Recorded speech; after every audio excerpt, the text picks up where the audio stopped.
تنزلش، هو نزل نزل نزل نزل نزل نزل. Perseteruan antara Palestina dan juga Israel saat ini kembali pecah pasca kelompok organisasi Palestina bernama Hamas melancarkan serangan mendadak.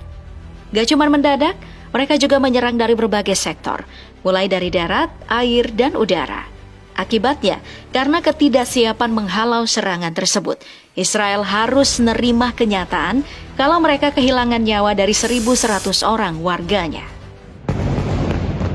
This is just the first 12 hours.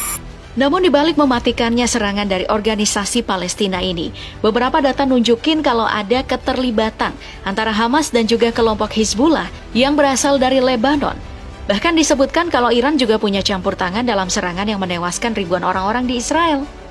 Itu nunjukin kalau saat ini Palestina bisa bangkit ngelawan penindasan yang terjadi selama ini. Namun akibatnya, karena Israel berada di kubu blok barat, Amerika Serikat gak tinggal diam. Disebutkan kalau Amerika bakal ikut campur tangan dalam peperangan ini. Gak cuman itu aja, negara yang dijuluki negeri Paman Sam ini juga bakal ngirimin bantuan persenjataan buat ngelawan Palestina, Lebanon, dan juga Iran. Bahkan parahnya, kapal induk Amerika USS Gerald R. Ford udah dikerahkan di dekat perairan Israel buat bantuan penyerangan. Wah gila nih Amerika, di mana-mana bantu terus ya. Namun lucunya adalah ketika bangsa Israel kehilangan banyak nyawa, blok barat ini gak henti-hentinya menyuarakan yang namanya hak asasi manusia. Mereka seolah-olah korban dari penindasan Palestina. Gak cuma itu aja, ketika Rusia mulai melancarkan invasi ke Ukraina, negara-negara barat juga berkoar-koar tentang HAM. Mereka ini seolah-olah lupa, di saat Israel gak henti-hentinya melancarkan serangan ke arah Palestina yang ngebuat korban jiwa terus-menerus bertambah.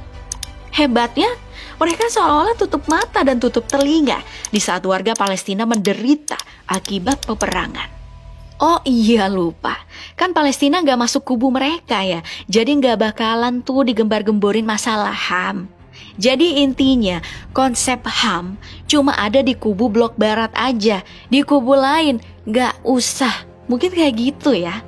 Namun yang jelas Palestina bersama Lebanon dan juga Iran bakal bersatu untuk melawan penindasan Israel yang tidak berujung itu. Mereka bakal bersatu untuk memerdekakan Palestina dari jajahan negara yang gak ngerti arti HAM.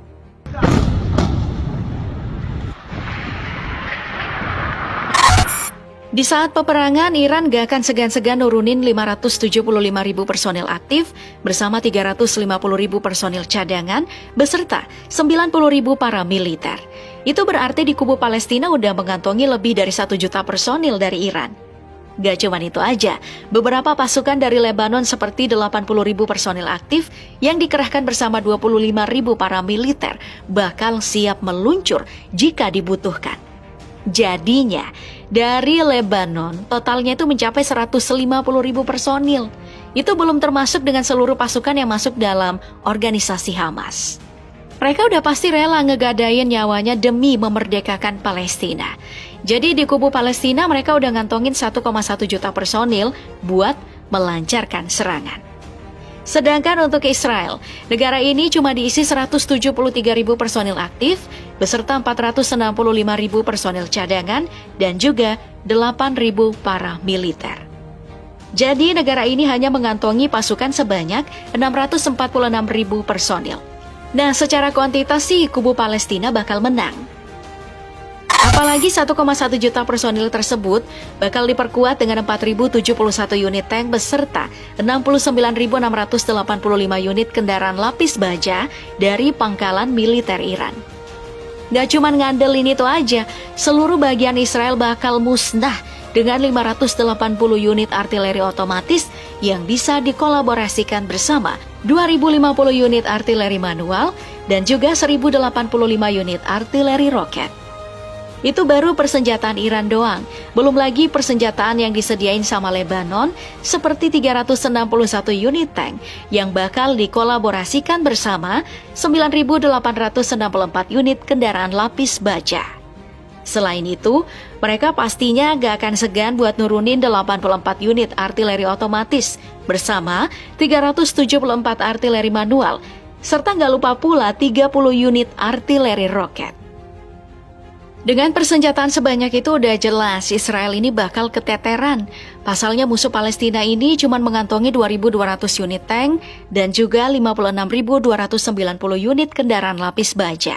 Bahkan, persenjataan lain seperti artileri otomatis sebanyak 650 unit, artileri manual 300 unit, hingga 300 unit artileri roket gak akan mampu ngelawan gabungan dari Palestina, Lebanon, dan juga Iran. Tapi, kelompok pembela Palestina harus tetap waspada. Soalnya Israel belum nurunin berbagai persenjataan di pangkalan militer angkatan lautnya. Mulai dari 7 unit korvet yang bisa dikolaborasikan bersama 5 unit kapal selamnya. Dan gak lupa pula 45 unit kapal patroli. Namun sayangnya jika disandingkan dengan Iran, Angkatan Laut Israel gak ada apa-apanya. Pasalnya di pangkalan militernya Iran mengantongi 7 unit fregat dan 3 unit korvet. Gak cuma sampai di situ aja, para pasukan tadi bisa manfaatin alutsista Iran seperti 19 unit kapal selam, beserta 21 unit kapal patroli, dan juga 1 unit kapal penyapu ranjau. Sebagai penunjang, Lebanon bakal siap ngerahin 22 unit kapal patroli mereka buat nyerang Israel dari laut.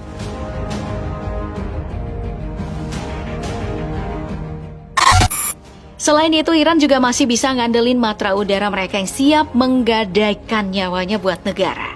Mereka bakal ngerahin 196 unit jet tempur yang bakal sukses jika berkolaborasi bersama 23 unit pesawat serang. Gak cuma itu aja, 86 unit pesawat transportasi militer serta 94 unit pesawat latih bakal turun setelah ngedapetin arahan dari Panglima Perang. Gak berhenti sampai di situ, Iran juga pastinya bakal nurunin 126 unit helikopter biasa yang akan berbaris bersama 12 unit helikopter serang. Tapi sayangnya kali ini kubu Palestina kalah jumlah alutsista. Pasalnya di Israel, mereka ini menyimpan 241 jet tempur yang bakal nyerang bersama 32 unit pesawat serang. Belum lagi, ada 15 unit pesawat transportasi militer yang bakal turun bersama 153 unit pesawat latih. Selain itu, Israel masih diperkuat dengan persenjataan seperti 126 unit helikopter biasa dan juga 48 unit helikopter serang. Tapi tenang aja, masih ada Lebanon yang juga siap menyokong persenjataan-persenjataan buat memerangi Israel. Buktinya, mereka juga punya 9 unit pesawat serang yang bisa diluncurkan bersama 9 unit pesawat latih. Gak cuma itu aja, para personil bakal diangkut make 60 unit helikopter ke medan perang. Wajar aja sih kalau gabungan antara Iran dan Lebanon bisa ngebuat Palestina jadi lebih kuat. Pasalnya negara Iran nyediain dana buat sektor militernya sebesar 5,5 miliar US dollar atau setara dengan 86,3 triliun rupiah per tahunnya. Terlebih lagi, Lebanon nganggarin biaya militernya itu sebesar 1 miliar US dollar atau setara dengan 15,6 triliun rupiah per tahunnya.